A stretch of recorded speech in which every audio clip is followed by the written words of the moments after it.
काय नाही, 5 जिल्ह्यामधल्या ह्या विविध केसेस आहेत. माझ्या मते आजच्या अजेंड्यावर 11 केसेस आहेत, 9 आहेत. ह्या 9 केसेसची आम्ही सुनावणी घेणार आणि योग्य काय असेल ते निर्णय देणार. कुणावर अन्याय होणार नाही याची काळजी घेणार. ही आमच्या आयोगाची खऱ्या अर्थाने तत्त्व आहेत. कारण आदिवासी असतील, मागासवर्गीय असतील, यांच्यावर झालेले अन्याय असतील, विविध प्रकारचे अन्याय असतात, अनेक समस्या असतात.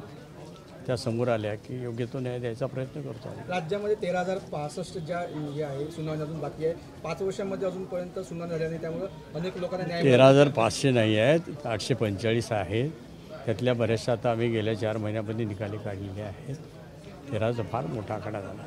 सर, मुख्यमंत्र्यांच्या अध्यक्षतेखाली वर्षातून 2 वेळा बैठक घेणं अपेक्षित आहे, मात्र 5 वर्षात एकदाही मुख्यमंत्र्यांनी त्या संदर्भात बैठक घेतली. त्यांच्याविषयी मी काय बोलू मला सांगा. कायदा आहे, नियम आहे, त्याच्याविषयी मी कसं काय बोलणार. मुख्यमंत्र्यांची या संदर्भात आपण भेट घेणार. आता मी भेट घेण्यापेक्षा तुम्ही मध्ये मध्ये ज्यावेळी भेटतील त्यावेळी प्रश्न विचारायचे असतात. आयोगाची 1.5 वर्ष नियुक्तीच नव्हती. कोणीतरी विचारलं, कोणीतरी लक्षात आणून दिलं, नियुक्ती तरी झाली. पण आता तुम्ही आता अध्यक्ष झाले आहात, आता तुम्ही याचा पाठपुरावा करून मुख्यमंत्र्यांना तगार लावणार काय? नाही, मी काय पाठपुरावा करेल, कारण मुख्यमंत्र्यांच्या कामात मी काय हस्तक्षेप करत नाही आहे. त्यांची जबाबदारी त्यांना चांगलं माहिती आहे. त्या पद्धतीने ज्याला वाटेल त्यावेळेला ते घेतील असं आहे. त्यामुळे मी काय सांगू.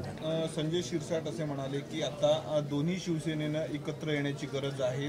नेते आहेत तुमच्या शिवसेनेचे, संजय शिरसाट कसं पाहतात? काय नाही, हा विषय फार जुना आहे आणि त्याला नव्याने वाचा फोडणं एवढं सोपं नाही आहे. तर शिरसाटांना काय वाटलं, का वाटलं, तर त्यांच्याशी तुम्ही बोललं पाहिजे. मी काय सांगणार त्याच्या मनामध्ये काय. मी शिवसेनेचा ज्येष्ठ नेता आहे आणि मला सगळ्या काही गोष्टी माहिती आहेत. त्यामुळं तेवढं सोपं नसतं. झालं तर आनंद आहे, चांगली गोष्ट आहे. संजय राऊतांनी सामना अग्रलेखात काल असं म्हटलं की विमान प्रवासात माझ्या बाजूला एक शिंदेचे आमदार होते आणि त्यांनी सांगितलेलं की एकनाथ शिंदे मुख्यमंत्रीपद गेल्यापासून अत्यंत नैराश्यावस्थेत आहे. समाधीवस्थेकडे ते जात आहेत. त्यांना शब्द दिला होता अमित शहानी दिला होता शब्द की 2024 नंतरही मुख्यमंत्री असतील ते, पण त्यांना केलं. तुम्ही असे प्रश्न मला का विचारता मला कळलं नाही. मी त्यांच्या बाजूला बसलो नव्हतो. मी आमदार नाही, मी खासदार होतो, आता नाही आहे. कारण मी कसं काय कुठल्या आमदाराला काय वाटतं.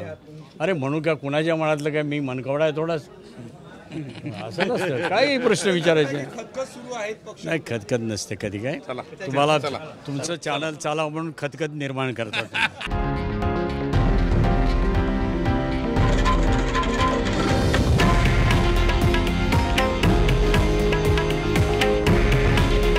हे आहे देशातील नंबर 1 न्यूज नेटवर्क आणि आपण पाहत आहात TV9 मराठी. काळजी तुमची, हित महाराष्ट्राचं.